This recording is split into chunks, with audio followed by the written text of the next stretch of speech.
Oke, kembali lagi di Apa Kabar Indonesia Pagi. Sebelum ke Bang Habib, saya mau lanjut sedikit aja ke Mas Vincent. Tadi kan 2000 mobilisasi, itu mungkin boleh di-spill lah sedikit.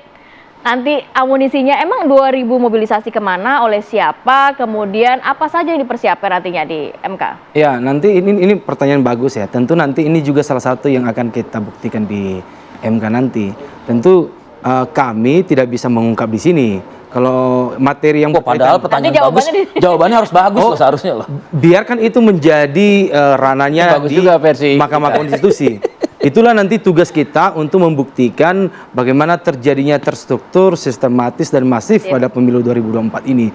Baik yang sifatnya tadi mobilisasi, baik yang sifatnya tadi intimidasi, baik yang sifatnya intervensi kekuasaan. Kita akan mendalilkan sekaligus kita akan membuktikan nanti di Mahkamah Konstitusi. Jadi sosok Kapolda yang disebut oleh kubu Anda itu yang menggerakkan massa, memobilisasi massa, atau mengetahui ada penggerakan mobilisasi massa tersebut tapi tidak berbuat apa-apa? Ya, jadi gini, kalau berkaitan dengan saksi, kualitas saksi, apa yang dilihat, apa yang dirasakan, apa yang dialami, ini nanti akan diutarakan lebih konkret, lebih jelas di Mahkamah Konstitusi.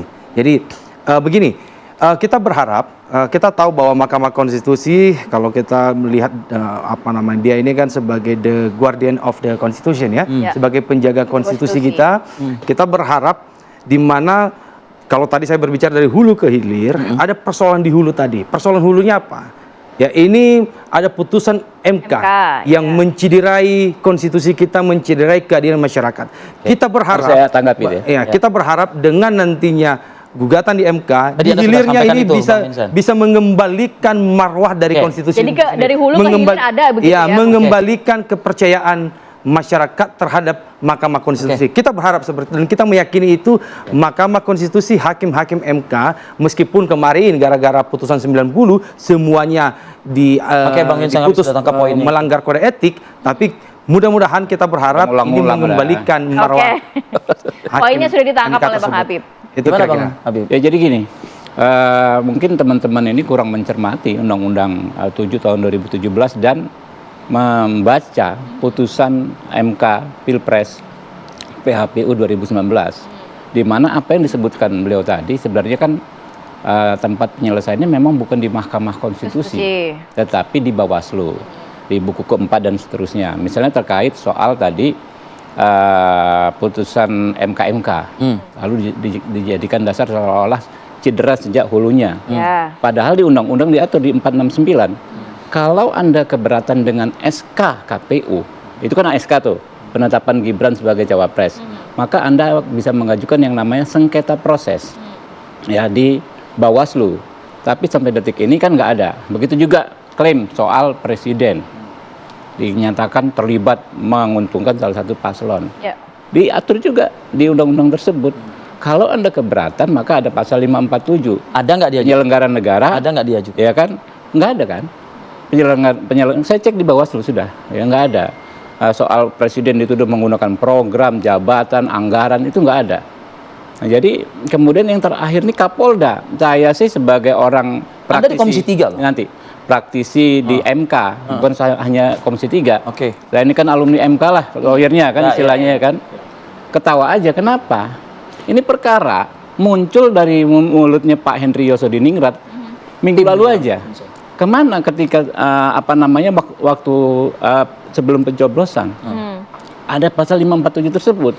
Kalau Kapolda itu kan pejabat negara melakukan ya kan tindakan atau mengetahui adanya tindakan menguntungkan salah satu paslon dengan memanfaatkan institusi Polri, itu ada pidananya, bos. Bukan hanya tindakan administrasi, hukuman administrasi, ada pidananya. Nah, ini kan nggak dipakai. Pidana bagi orang yang melakukannya, ya kan?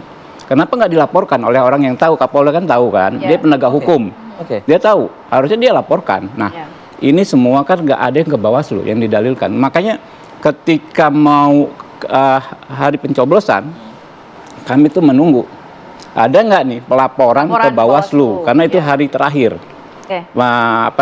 Jatah tenggat waktu pelaporan dan di hari pencoblosan. Hingga ini kan nggak ada. Tapi kan beda dengan 2019. 2014 beda. 2014 2019 kami selaku pemohon di Bawaslu ribut lama, di KPP lama, ya kan, di Baru MK MK. lama. Oke. Nah kalau ini kan nggak ada. Nah sehingga menurut kami ini sepertinya nih kita nggak underestimate ya. Ya, Davi, Mental Anda mau gitu, ngomong Davi? akan mental.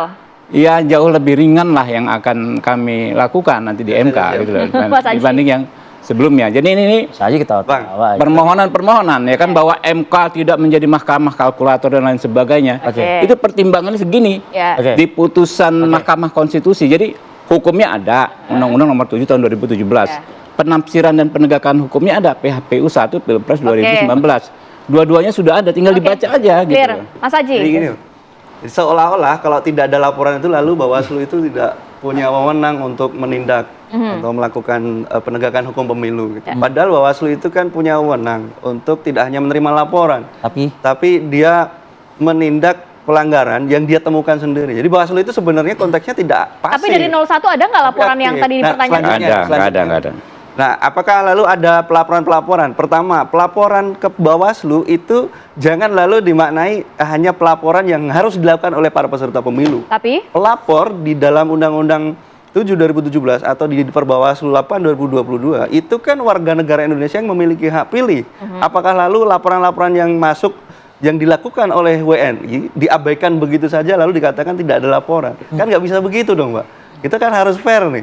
Laporan yang dimaksud itu kan tidak melulu harus misalkan tiba-tiba Pak Ganjar atau Pak Anies datang ke Bawaslu gitu ngelapor gitu Iya. ya. Kan kita bisa membaca tapi dari menurut banyak 01 laporan. ada laporan terkait hal Banyak, itu. Mbak. Banyak laporan ke Bawaslu terkait. Jadi tidak ujuk-ujuk baru Enggak dong. Jadi kalau Bang Habib lalu mendefinisikan laporan tadi. terbatas hanya harus Mas Anies datang ke, ya nggak begitu cara baca laporannya maksudnya. Nggak ada, laporannya nggak ada. Saya udah cek. Yakin, Bang? Nggak ada. Oh, ada. Penggunaan program anggaran kegiatan presiden itu nggak Bang, ada. di- Soal Kapolda nggak ada. Bang, Mana kemarin soal Kapolda?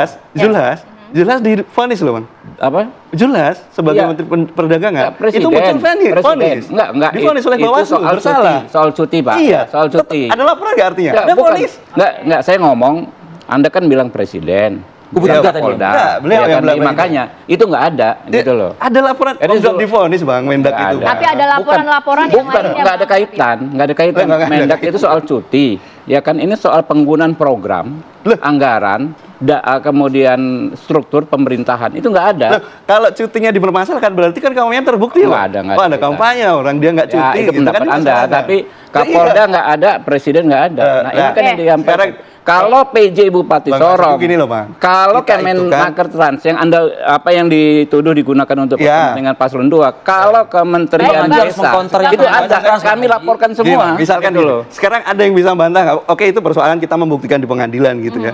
Tetapi fakta-fakta bahwa kemudian bansos itu menguntungkan paslon 02, lalu mobilisasi Fakta apa? kepala desa yang Nggak terjadi ada. lalu menguntungkan 02. Yang ada secara sebaliknya. faktual itu Yang kan ada. kelihatan kasat mata. Loh, kaset mata dari mana? Loh, iya kan, misal di GBK adesi lalu deklarasi dukungan 02 gitu ya. Terus? Itu ada yang Nah, bisa ini kan membantah. salah. Inilah manipulasi. Nggak ada putusan Bawaslu. Oh, nggak. update Saya nggak sih. bicara Ya, nggak fakta ada. hukum, Bang. Makanya manipulasi. Saya kan bilang. Lah tadi bilang awalnya fakta Saya tidak hukum. bicara soal fakta Nggak hukum. ada. Kenapa dijadikan contoh? Fakta sosial. saya Nggak bilang. ada. Ada yang nggak bisa membantah Fakta itu sosial sebagai apa fakta yang bisa sosial. dibuktikan, Kita Bang? bicara Iya, hukum. Di MK-nya. sekarang Kita bicara selanjutnya- hukum, Bos. Iya, Bang. Masih Anda bicara hukum nggak sekarang? Selanjutnya kita Nggak akan bicara hukum nggak? membuktikan. Baik, oke, Nah, kita sudah membuktikan dan sudah Selanjutnya, dibuktikan itu nanti tidak kita akan terbukti. buktikan itu. Baik. gitu. Tidak terbukti membuktikan apa orang sudah nyatakan nggak terbukti kok. Jadi kan Lah, nggak ada. Bawaslu itu Bang kan Habib, kita kasih kesempatan. ada Enggak dong. situasi. Kan penting saya tanggapi dong. Iya. Ada situasi Iya. ya kan? Bang Yang Haji. ditanggapi, Bang. Iya, menyampaikan Ada situasi di mana Bawaslu mungkin wewenangnya terbatas. Ada situasi di mana secara Oh, spesifik salah. Justru wewenang Bawaslu. Ya, Nah, ya, itu yang kita sebut Ini sebagai belum di ruangan sidang Iya. MK. Kalau Bawaslu Dia kita nggak sebut perform, sebagai ada Bang kekosongan Habib, hukum Bang tadi Habib, loh, Bang. boleh kita Dan kasih kita kesempatan mohon Bang Haji MK dulu. itu Pasti kan nggak dilaporkan ke DKPP, Oke. maksudnya Iya, Bang, baik. ini kami berharap Lanjutkan. MK itu bisa melakukan terobosan hukum di Betul. situ gitu. Ibarat kita sering mengibaratkan orang yang sedang memeriksa darah itu. Ya. Kan kita ingin MK itu menjadi dokter, bukan menjadi petugas lab. Kalau petugas lab itu dia hanya membaca hasilnya Ya. Mas Aji tanpa mungkin- memeriksa. Oke, mungkin yang dimaksud Bang Habib adalah ini fakta sosial tapi bisa dibuktikan nggak secara Ya, hukum? itu nanti di persidangan. tidak bisa dong. Itu maksud saya. Di persidangan MK itu nanti. Persidangan. Kita gitu. lanjutkan diskusi kita usai jeda. Periode berikut kami akan kembali.